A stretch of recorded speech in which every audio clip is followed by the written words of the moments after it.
કૃપાળુ આરાધ્ય ઈષ્ટદેવ ભગવાન શ્રી સ્વામિનારાયણ, સદવિદ્યા સધર્મ રક્ષક પૂજ્ય ગુરુદેવ શાસ્ત્રીજી મહારાજ, પૂજ્ય ગુરુ મહારાજ, પૂજ્ય સ્વામી તેમજ મહારાજને વાલા સર્વે ભક્તજનોને ભાવથી જય સ્વામિનારાયણ. હરે હરે.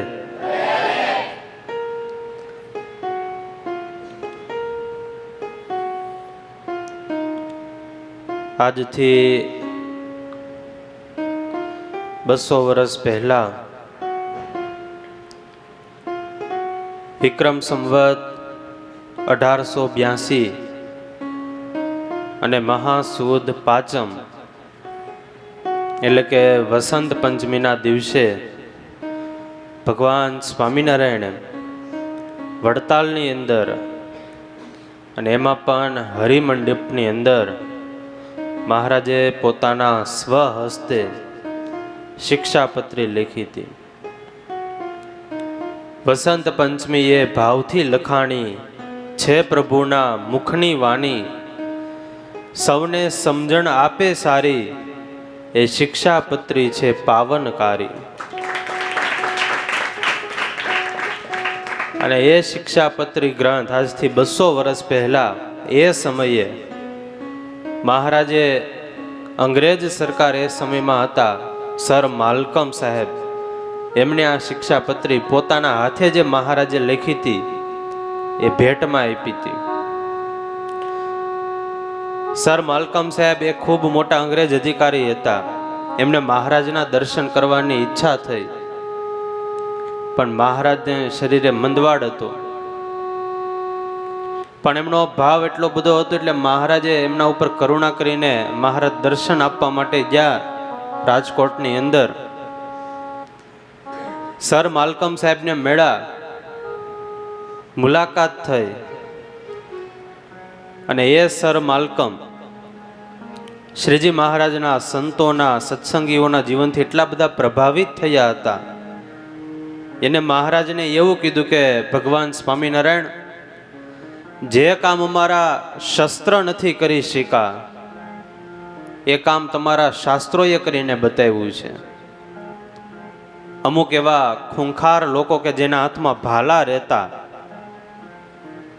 એની જગ્યાએ ભાલા કી જગા પે માલા થમા દિયા, એ તમે કરીને બતાવ્યું છે, તમારા શાસ્ત્રોએ કરીને બતાવ્યું છે. માટે તમારો ધર્મ એ ખૂબ સારો છે. કહે સાહેબ, ધર્મ તમારો અમે સાંભળ્યો છે બહુ સારો, તમે શાસ્ત્ર કર્યું હોય જે આપો અમને કૃપા કરીને એ. તમારા ભક્તો એટલું સરસ મજાનું જીવન જીવે છે, તો તમે કઈ એવું કોઈ શાસ્ત્ર કર્યું હોય તો અમને આપો ને. અને ત્યારે ભગવાને રાજી થઈને એમને મહારાજે પોતાના હાથેથી લખેલી શિક્ષાપત્રી એ ભેટમાં આપી. હવે તમને કોઈ ધર્મ ગ્રંથ આપે ભેટમાં, નાનો એવો ધર્મ ગ્રંથ હોય તો તમે શું કરો? ખીચામાં નાખીને હાલતા થાવ.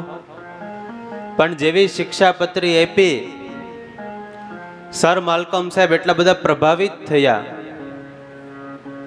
એ સમયના બહુ મોટા ગવર્નર હતા પોતે, પણ જેવી શિક્ષાપત્રી ગ્રંથ આપ્યો એટલે ગ્રંથને લઈને માથે અડાડ્યો, આંખે અડાડ્યો, હૃદયે અડાડ્યો.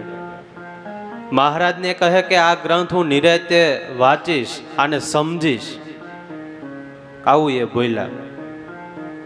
અને મહારાજે શિક્ષાપત્રીમાં લખ્યું કે ગુરુદેવ અને રાજા એમના દર્શને જવું ત્યારે ખાલી હાથે ન જવું.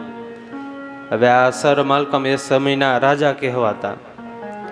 એટલે મહારાજે દાદા ખાચરને કીધેલું કે તમને સારામાં સારો ઘોડો લાગે ને એ ઘોડો આ સર માલ્કમને ભેટમાં આપવા માટે લઈ લેજો. એટલે સરસ મજાનો ઘોડો લીધો છે.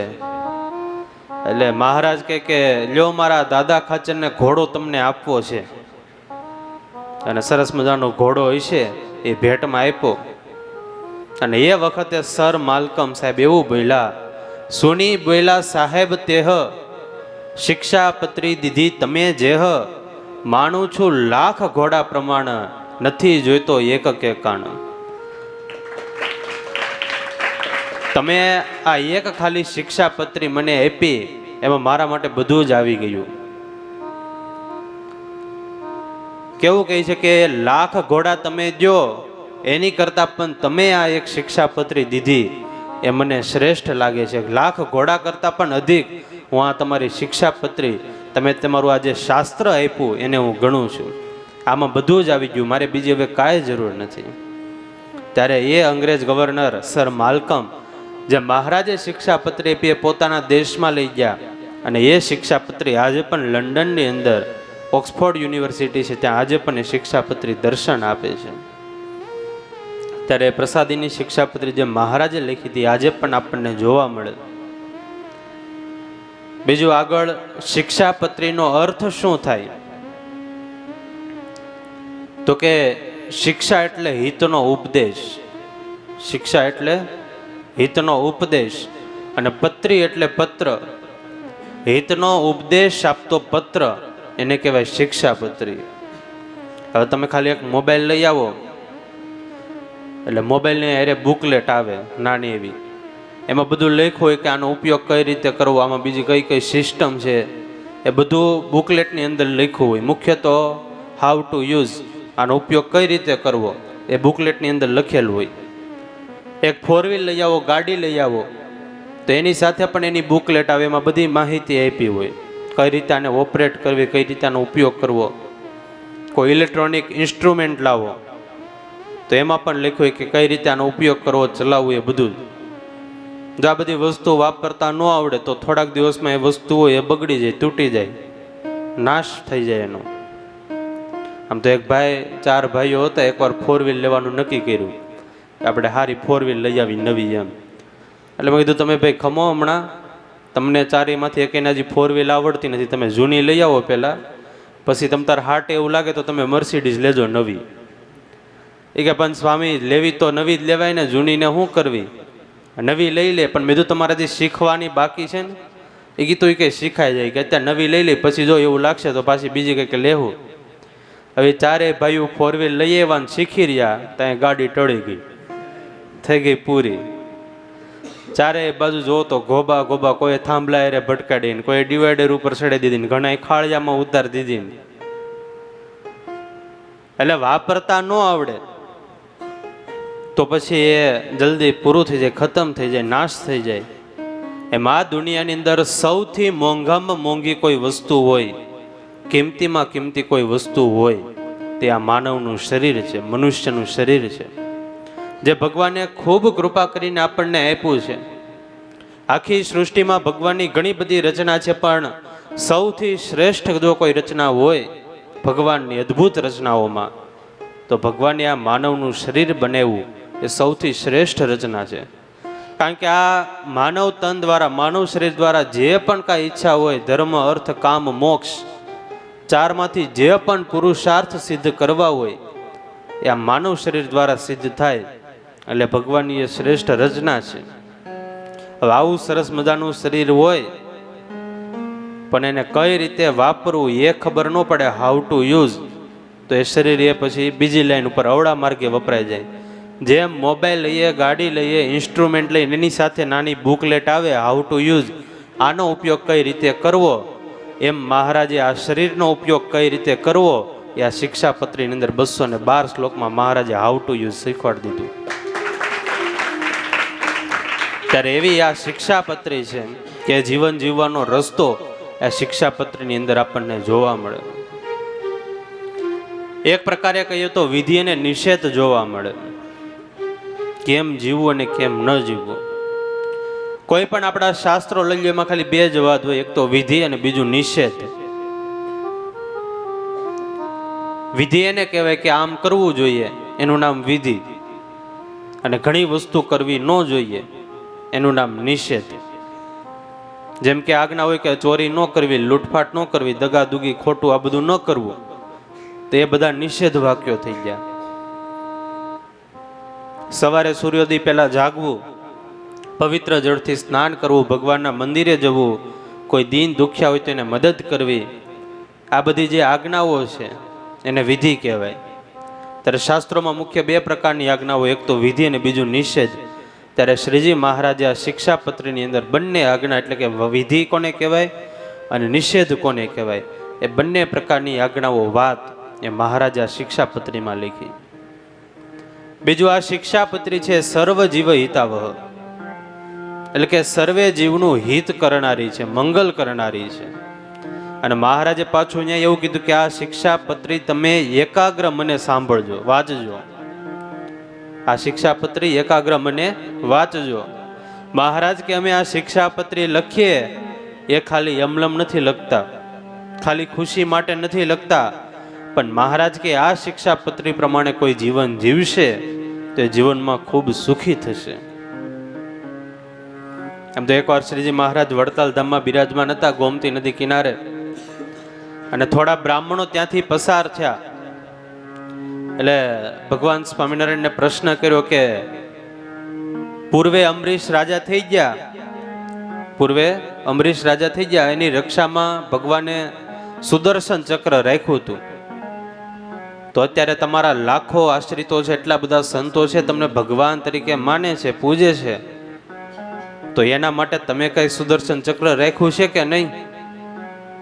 અને એ વખતે સ્વામિનારાયણ ભગવાને એવું કીધું કે હા, અમે અમારા ભક્તોની રક્ષા માટે સુદર્શન ચક્ર રાખ્યું છે. અને મહારાજ કે આ સુદર્શન ચક્ર એ શિક્ષાપત્રી રૂપી એ અમારા ભક્તજનો માટે સુદર્શન ચક્ર છે.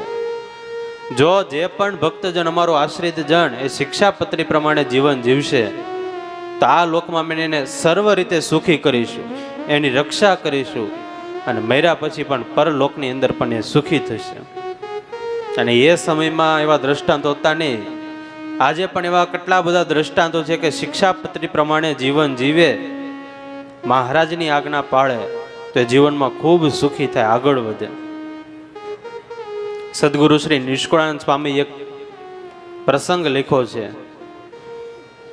ભક્ત ચિંતામણી ગ્રંથની અંદર. રામચંદ્ર વેદ કરીને મહારાજના એક હરિભગત આશ્રિત, એમના પત્ની હતા અમૃત, બાખો પરિવાર ભગવાનનો સત્સંગી હતો, શિક્ષાપત્રી પ્રમાણે જીવન જીવનારો હતો, મહારાજની એક એક આજ્ઞા પાળે. જે કાંઈ ઘરમાં આવક તેમાંથી 10મો 20મો ભાગ એ મહારાજની આજ્ઞા પ્રમાણે અર્પણ કરે, આવો પવિત્ર સત્સંગી પરિવાર. અને હવે એમાં એકવાર થયું એવું કે શિયાળાનો સમય, કડકડતી ઠંડી, રાત્રિનો સમય હશે, અને મોટી સરસ મજાની હવેલી. હવે આ રામચંદ્ર વેદ અને એના પત્નીને તો બધા ઉપરના માળે સૂતા હતા, નીચેના માળે રસોડું, અને એમાં રસોડામાં ક્યાંકથી આગ લાગવાની શરૂઆત થઈ છે. ધીરે ધીરે આગ પકડાતી છે, આગ લાગવાની શરૂઆત થઈ. હવે અહીંયા તો આ રામચંદ્ર વેદ, એમના પરિવારજનો ને બધા તો નિરાત ઘસઘસાટ હોતા છે, પણ મહારાજને ચિંતા થઈ કે અમારો સત્સંગી પરિવાર છે, અમારી શિક્ષાપત્રી પ્રમાણે જીવન જીવે છે, અમારી એક એક આજ્ઞા પાળે છે, અમારે એની રક્ષા કરવા માટે જવું પડશે. અને અડધી રાત્રે મહારાજ પ્રગટ થયા. હવે એમના નોકરાણી છે, એમના નોકરાણીને દર્શન દીધા, છડી અડાડી કે જાય તારા શેઠનું ઘર હળગે છે. હવે નોકરાણી બિચારી આખો દી કામકાજ કરીને થાકી ગઈ છે, ઊંઘમાં છે, અને ઘર હળગે તો શેઠનું હળગે, આપણું ક્યાં હળગે? તે પાછી હોઈ ગઈ. મહારાજ કે આ નહીં જાગે. મહારાજ અમૃતબા પાસે ગયા, એમને છડી અડાડીને જગાડ્યા. અરે જાગો, તમને ઊંઘ કેમ આવે? તમારું ઘર સળગી રહ્યું છે અત્યારે. આટલું સાંભળ્યું છે તો અમૃતબા આમ સફાળા બેઠા છે. આમ જોયું ત્યાં તો મહારાજ અદ્રશ્ય થઈ ગયા. પણ એમના પતિ હતા, એમને કીધું કે મહારાજે એમ કીધું છે કે આપણું ઘર સળગે છે, નીચે જાવ તો જોઈ આવો તો. જ્યાં રામચંદ્ર વેદ અને એમના પત્ની નીચે આવીને જોવે ત્યાં તો રસોડામાંથી ધીરે ધીરે અગ્નિ લાગવાની શરૂઆત થઈ હતી. તરત જ મહારાજના મંદિર પાસે એવા ગળગળા થઈ ગયા, આંખમાં આંસુ આવી ગયા. અરે મહારાજ, તમે તો ભક્ત વત્સલ છો, દયાનિધિ છો, કેટલા કરુણાના સિંધુ છો. તમે તો, અમે સૂઈ ગયા હતા પણ અત્યારે અડધી રાત્રે અમારા માટે પણ તમે જાગતા હતા. અને એટલા માટે શતાનંદ સ્વામી કીધું, મહારાજની એક ઉપમા આપી છે, ઓમ સદો નિંદ્રાય નમઃ. હંમેશા નિંદ્રા રહિત ભગવાન, એમને હું વંદન કરું છું. ત્યારે ભગવાન તો પોતાના ભક્તની રક્ષામાં 24 કલાક હાજર હોય. ભક્ત સૂઈ જાય પણ ભગવાન ક્યારેય સૂતા નથી. પણ ભગવાનની પણ એક ટેક છે કે જો અમારી આજ્ઞા પ્રમાણે જીવન જીવે, અમે કહીએ એ રીતે ચાલે, તો અમે એની રક્ષા માટે ગમે ત્યારે જરૂર પડે ત્યારે હાજર થઈ જઈએ. ત્યારે ભગવાન આવી રીતે જે પણ શિક્ષાપત્રી પ્રમાણે આજ્ઞા પાળે, જીવન જીવે, ભગવાન એની રક્ષા માટે હાજર થતા હોય.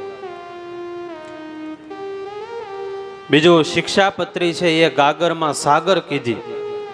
તમામ ધર્મશાસ્ત્રોનો સાર એ મહારાજે આ શિક્ષાપત્રી 212 શ્લોકની અંદર દેખાડી દીધો.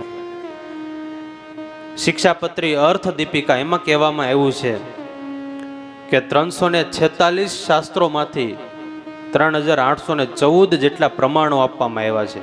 હવે 346 કયા કયા ગ્રંથો, શાસ્ત્રો?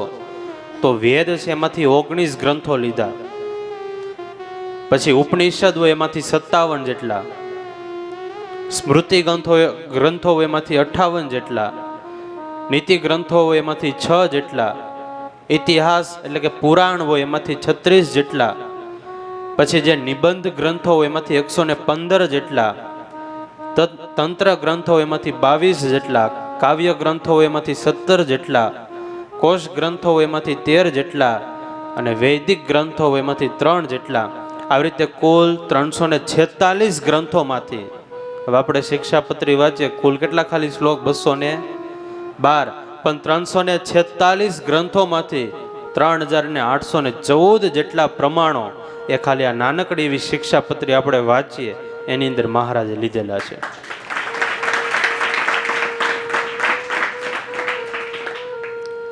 ત્યારે એવી સરસ મજાની શિક્ષાપત્રી આપણને મળી.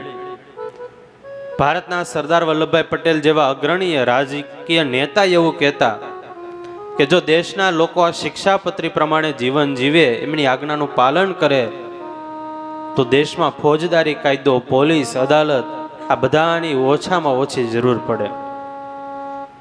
કારણ કે મહારાજે આ શિક્ષાપત્રી લખી, હમણાં કીધું એ બધા ગ્રંથોનો તો સમાવેશ થઈ ગયો, પણ મહારાજના 212 શ્લોકમાં આઈપીસીની 511 કલમોનો સમાવેશ થયો છે. ત્યારે બંધારણ અને ધર્મશાસ્ત્રો બંનેને સાથે લઈને મહારાજે આ શિક્ષાપત્રીની રચના કરી છે. અને એ સમયમાં ઘણા રાજા મહારાજાઓ, નામાંકિત વ્યક્તિઓ તો શિક્ષાપત્રીથી બહુ પ્રભાવિત થયા હતા, પણ આજે પણ ઘણા એવા લોકો છે, નામાંકિત વ્યક્તિઓ છે કે જે આજે પણ શિક્ષાપત્રી વિશે શું કે આપણે વિડીયો ક્લિપ દ્વારા સાંભળીએ. સૌથી પહેલા બાબા રામદેવજી, ઓળખો ને બધા, એ જ્યારે વડતાલ ઉત્સવની અંદર આવ્યા ત્યારે એને શિક્ષાપત્રી વિશે એવું કીધું કે આ શિક્ષાપત્રી છે તો તમામ શાસ્ત્રોનો સાર છે. 30 વર્ષ પહેલા અહીંયા આણંદમાં એક સંસ્થા છે, અમારા મિત્ર છે જસભાઈ સાહેબ, તો એ મને બોલાવ્યા હતા. તો મને ગુજરાતીમાં શિક્ષાપત્રી આપી હતી. તો મેં જે ગુજરાતી શીખ્યું ને એ શિક્ષાપત્રી ભણીને શીખ્યું. तो भगवान स्वामीनारायण की कोई बहुत ज्यादा ग्रंथ ना पढ़े, शिक्षापत्री पढ़ ले. और मैं महाराज 4 वेद पढ़ाऊं, दर्शन उपनिषद पढ़ाऊं, रामायण महाभारत भगवद गीता कंठस्थ है. मैंने व्याकरण शास्त्र, अष्टाध्यायी, महाभाष्य, पंचोपदेश पढ़ा है, पंचदर्शन पढ़ा है, पुराण भी गुरु कृपा से पढ़े. इन सारे सनातन ग्रंथों का सार शिक्षापत्री में है. ત્યારે બધા શાસ્ત્રોનો સાર કીધો ને કે આ શિક્ષાપત્રી છે એની અંદર આવી ગયેલો છે. આપણા દેશના પીએમ નરેન્દ્ર મોદી સાહેબ એને એવું કીધું કે આ શિક્ષાપત્રી અને બીજું આપણો વચનામૃત ગ્રંથ, આનું ખૂબ મોટું યોગદાન આજે આપણને જોવા મળે. ત્યારે આપણે એનો પણ વિડીયો સાંભળીએ. भारत की ये विशेषता रही है, यहाँ जब जब भी मुश्किल समय आया है, कोई न कोई ऋषि, महर्षि, संत, महात्मा उसी काल में अवतरित हुआ. भगवान स्वामीनारायण का आगमन भी एक ऐसे समय में हुआ था जब देश सैकड़ों वर्ष की गुलामी के बाद कमजोर हो चुका था, अपने आप में विश्वास खो चुका था. खुद को ही कोसने में डूबा हुआ था, तब भगवान स्वामीनारायण ने हमें, उस कालखंड के सभी संतों ने हमें नई आध्यात्मिक ऊर्जा तो दी ही, उन्होंने हमारे स्वाभिमान को जगाया, हमारी पहचान को पुनर्जीवित किया। इस दिशा में शिक्षा पत्री और वचनामृत का योगदान बहुत बड़ा है। उनकी शिक्षा को आत्मसात करना, उसे आगे बढ़ाना, ये हम सबका कर्तव्य है। અને હવે એક ત્રીજી ક્લિપ દેખાડી દઉં છેલ્લી. હાસ્ય કલાકાર છે મનસુખભાઈ વસોયા. એ એવું કહે કે જો શિક્ષાપત્રી પ્રમાણે જીવન જીવે તો એને દુઃખ ન આવે, અને જો એ પ્રમાણે જીવન જીવતો હોય ને દુઃખ આવે તો કે હું એનો ગુલામ થઈ જાઉં. ત્યારે એનો વિડીયો આપણે સાંભળીએ. તમારે ને મારે એક જ વસ્તુ વિચારવાની છે કે આપણી કમાણીથી વધારે જિંદગીમાં ખર્ચો કરવો નહીં. શિક્ષાપત્રી પ્રમાણે જો કોઈ માણસ જીવે, જિંદગીમાં એને દુઃખ આવે તો હું એનો ગુલામ બની જાઉં. શિક્ષાપત્રી પ્રમાણે જીવે તો ભગવાને 212 શ્લોકની માલિકો ગાગરમાં સાગર હમાવી દીધો હશે, અને એમાં આપણે ગ્રસ્તા આશ્રમને તો થોડાક જ મુદ્દા પાળવાના છે. ત્યારે આવી સરસ મજાની શિક્ષાપત્રી કે આ જે પણ આજ્ઞા પાડે એ પ્રમાણે એ સુખી થાય. મહારાજે કીધું કે આ શિક્ષાપત્રી પ્રમાણે ધર્મ પાળશે તો આ લોક ને પરલોક બંનેની અંદર સુખી થશે. શિક્ષાપત્રીના નિયમો પાળે એ દુખી ન થાય કોઈ કાળે, ભવ પાર દીએ એ તો ઉતારી, શિક્ષાપત્રી છે પાવનકારી. ત્યારે મહારાજે આ શિક્ષાપત્રીની અંદર સદાચાર બતાવ્યા છે. સારું કર્મ કરવું એ સદાચાર છે, અને ખોટું કર્મ કરવું, મોડું કર્મ કરવું એ દુરાચાર છે. અને આ બે વસ્તુ એના ફળ વેલા મોડા બધાને મળે જ. સારા કર્મ કરે તો એ પ્રમાણે ફળ મળે, અને મોડા કર્મ કરે, ખરાબ કર્મ કરે તો પછી એ પ્રમાણે એને ફળ મળે. કર્મ કા લેખ મીટે ના ભાઈ, કોઈ લાખ કરે ચતુરાય, ફિર ભી કર્મ કા લેખ મીટે ના ભાઈ. ગમે એટલી ચતુરાઈ કરે પણ એને કર્મ જે પણ કર્યું હોય એ પ્રમાણે એને ફળ તો ભોગવવું જ પડે.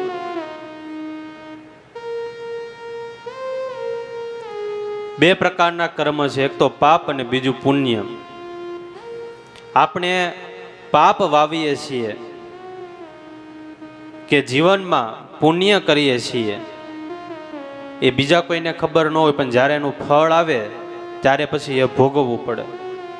આમ તો કોઈ સરસ કીધું, આ નાટક, આ પૃથ્વી છે એ નાટકનું સ્ટેજ છે. પૃથ્વી છે એ નાટકનું સ્ટેજ છે, ને આપણે બધા નાટકના સ્ટેજ ઉપરના પાત્રો છીએ. આમ તો જ્યારે નાટક હાલતું હોય ત્યારે નાટક કરવા માટે નાટક કંપનીના માણસોને અલગ અલગ બધા પાત્રો રાખ્યા હોય. પછી સ્ટેજ ઉપર આવીને નાટક કરે, પાત્ર પોતાનું પાત્ર બજાવતા હોય. એમાં એ કાંઈ મિસ્ટેક કરે, ભૂલ કરે તો કંપનીનો જે માલિક હોય એને ત્યારે કાંઈ ન કહે. પણ જેવું નાટક પૂરું થાય, પાત્ર ભજવીને ઓલો જાય પડદા પાછળ, એટલે પછી ઓલો કંપનીનો માલિક એના ભૂકા બોલાવી નાખે, હારોથી ખખડાવી નાખે. એમ અટાણે હું ને તમે બધા પૃથ્વી રૂપી સ્ટેજ છે, એની ઉપર આપણે આવ્યા છીએ. ભગવાને બધાને અલગ અલગ પાત્રો આપ્યા છે. એ પાત્ર આપણે બધાએ પોતપોતાની રીતે ભજવવાના છે. અત્યારે આપણે ગમે એટલી ભૂલ કરશું તો ભગવાન અત્યારે કાંઈ નહીં કહે, પણ જે પડદા પાછળ જાવ ને તે ઓલો ઉપરવાળો ઘસકાવી નાખશે. ત્યારે એમ કે મેં તને હું અહીંયા ગામમાં લૂંટવા હાટું મોકલો હતો, ચોરી કરવા મોકલો હતો, બધાને શીશામાં ઉતારવા હાટું મોકલો હતો. એટલે ત્યારે જેને જેવું કર્મ કર્યું હોય એને એનું એવું ફળ ભોગવવું પડે. વાવે બાજરો ને લણવા ઘઉં એ ન થાય, વાવે બાવળિયાને ખાવી કેર્યું એ તો શક્ય છે નહીં. પછી કોકના લઈ લેવા, કોકના પડાવી લેવા, પાછા દેવા નહીં, ઉઠી જવું. હવે તો ઉઠવાના પ્રશ્ન વધી ગયા, હું એની કરતા તો ઉઠવાવાળા વધી ગયા. રોજ બે ત્રણ ઉઠી જ ગયા હોય, હાથ અધર કરી દે.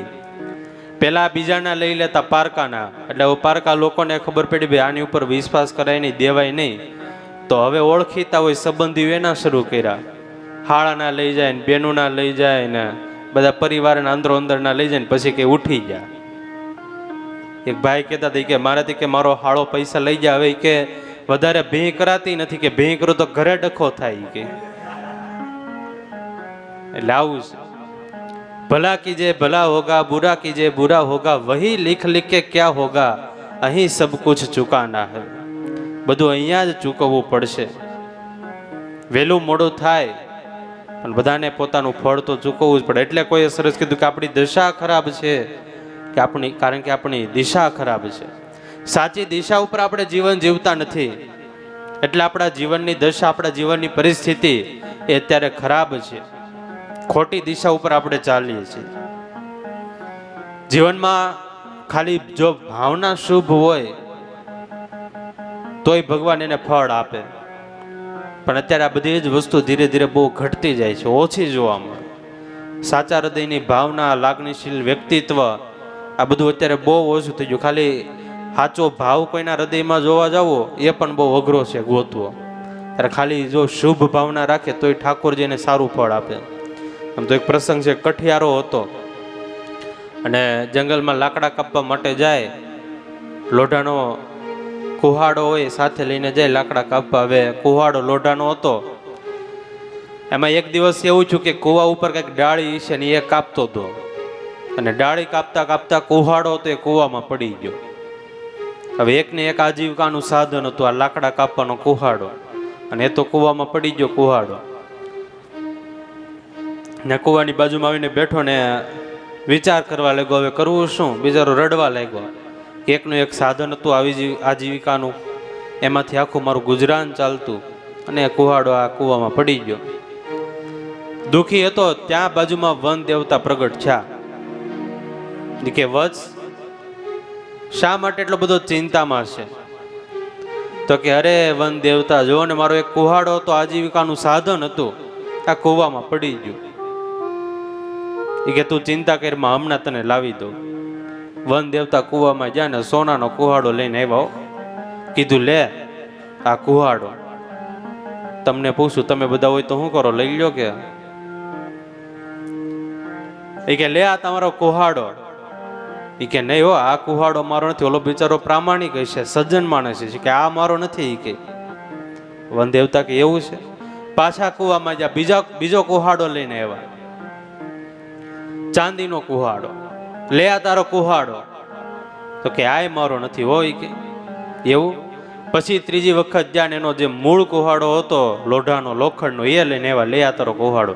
એ કે બસ, એ કે આ મારો છે. કે વન દેવતા બહુ રાજી થયા એની ઉપર, કે વાહ ભાઈ વાહ, તારી જેવો પ્રામાણિક ધાર્મિકતા વાળો જીવ, આવો ધાર્મિકતા મૂલ્ય વાળો આવો જીવ જોવા મળવો એ ખૂબ અઘરું છે. કે એક કામ કર્યા, ત્રણે ત્રણ કુહાડા સોના ચાંદીનો લોઢાનો તારો તે ત્રણે ત્રણ તને ભેટમાં આપ્યા, જા લઈ જા. અને આ તો ભાઈ ઘરે લઈને આવ્યો. હવે આ તો સોનાનો કુહાડો મળી જતો, અને પછી તો સરસ મજાનો બંગલો બાંધવાનું શરૂ કર્યો, ને 4 ને મર્સિડીઝ ને આ ને બધું લઈ આવ્યો, ને લીલા લેર થઈ ગયા એને. બધા સંબંધીઓ પૂછે ભાઈ આમ અચાનક કેમ પરિવર્તન એવું જીવનમાં? તો કે કાંઈ નહીં, જો ને આવી રીતે જંગલમાં જો નાખી આ ઘટના ઘટી, એવું બધું કીધું. હવે બાજુમાં એક બીજો કઠિયારો રહેતો હતો. એને વિચાર આવ્યો કે આમાં આપણે કંઈક કરવા જેવું છે. શેર બજારમાં એક જાતો બીજો બાજુવાળો વિચારે કે આપણે ભાઈ જઈએ એમાં હોતે, પછી એ ગંગા સ્નાન કરશે ત્યારે હેવરેર આપણે કરી લેવું. તો કે આમાં કે આપણે કે કંઈક કરવા જેવું છે. કે જંગલમાં ગયો, એ જ કુવા ઉપર ડાળી કાપવા માટે ગયો, સાયથી કુહાડો નાખ્યો પાણીમાં કુવામાં, અને પાછો ઓલાની જેમ જ ને કુવામાં આવીને બાજુમાં બેસી ગયો. બાજુમાં આવીને અને આને તો ભાઈ એક્ટિંગ શરૂ કરી, અરે મારું આજીવિકાનું સાધન કુવામાં વહી ગયું, હવે મારા છોકરાને હું શું ખવડાવીશ, કઈ રીતે હવે હું જીવન જીવીશ? અને ત્યાં તો વન દેવતા પ્રગટ થયા, ઓલાની જેમ જો સેમ ટુ સેમ બધું. એ કે વત્સ, બોલો ને તમારે શું ચિંતા છે? અરે વન દેવતા, જોવો ને મારો કુહાડો કુવામાં પડી ગયો. એમ? આને એમ કે હમણાં સોનાનો લઈને આવે ને તો હા પાડી દો. પણ વન દેવતાની મેલી મુરાદ જાણી ગયા કે આ તો ભાઈ ખોટો છે. વન દેવતા જ્યાં તરત જ લોઢાનો લઈને આવ્યા, લે આ તારો કુહાડો. પણ અરે વન દેવતા, આ કુહાડો મારો નથી. એમ? પાછા જાવ કુવામાં. પછી ચાંદીનો લઈને આવ્યા. ઓલામાં ઊંધું હતું, ઓલામાં સોનાનું પહેલાં, પછી ચાંદીનું, પછી લોઢાનું. આમાં આખી સિસ્ટમ ઊંધી આવેલી. પછી ચાંદીનો લઈને આવ્યા તો કે લે આ તારો કુહાડો, કે આ આપણો નથી. પછી જ્યાંને સોનાનો લઈને આવ્યા, લે આ તારો કુહાડો, બસ જો આ આપણો છે. એટલે કે હા લાલ હાલ તો થા, આ તારો નથી. કે ત્રણ લઈ લીધા. આનું ગાંઠનું ગોપીચંદન જ્યું. એટલે હરામનું લેવા જાય, બીજાનું અનિતિનું લેવા જાય એટલે ઘરનું હોય એ હોતે ને વયું જાય, એને ગુમાવવું પડે. ઠંડક ન મળે આગમાં હાથ નાખે, ઠંડક ન મળે આગમાં હાથ નાખે. અગ્નિમાં કોઈ હાથ નાખે તો ત્યાં કઈ ટાઢક થાય? ત્યાં તો હાથ બળી જાય. ઠંડક ન મળે આગમાં હાથ નાખે, દીપક ન બળે પાણીમાં વાટ રાખે. પાણીમાં વાટ રાખીએ તો એનાથી કઈ દીવો ન પ્રગટે, તો તેલમાં કે દિવેલમાં રાખવો પડે. ઠંડક ન મળે આગમાં હાથ નાખે, દીપક ન બળે પાણીમાં વાટ રાખે. બાવળિયા વાવે આંબા ન ફળે, અને ખોટા કામ કરે ભાઈ સુખ ન મળે. ખોટા કામ કરીએ તો પછી કાંઈ સુખ એ પ્રમાણે પ્રાપ્ત થાય નહીં. ત્યારે મહારાજે આપણા બધા ઉપર કૃપા કરીને ખાલી નાનકડી એવી શિક્ષાપત્રી કહેવાય 212 શ્લોક, પણ એ 212 શ્લોકમાં તમામ શાસ્ત્રોનો સાર કહેવાય, નિચોડ કહેવાય, ગાગરમાં સાગર, બિંદુમાં સિંધુ કહેવાય. એ મહારાજે આ શિક્ષાપત્રીની અંદર આપી દીધું. ત્યારે 200 વર્ષ આ શિક્ષાપત્રીના પૂર્ણ થાય છે ત્યારે એવો સંકલ્પ કરીએ કે જેમ બને એમ મહારાજની આ શિક્ષાપત્રી પ્રમાણે આપણે આજ્ઞા પાડીએ અને મહારાજને વિશેષ રાજી કરીએ. એટલી પ્રાર્થના સાથે આજની સભાને વિરામ આપીએ. સહજાનંદ સ્વામી મહારાજની જય.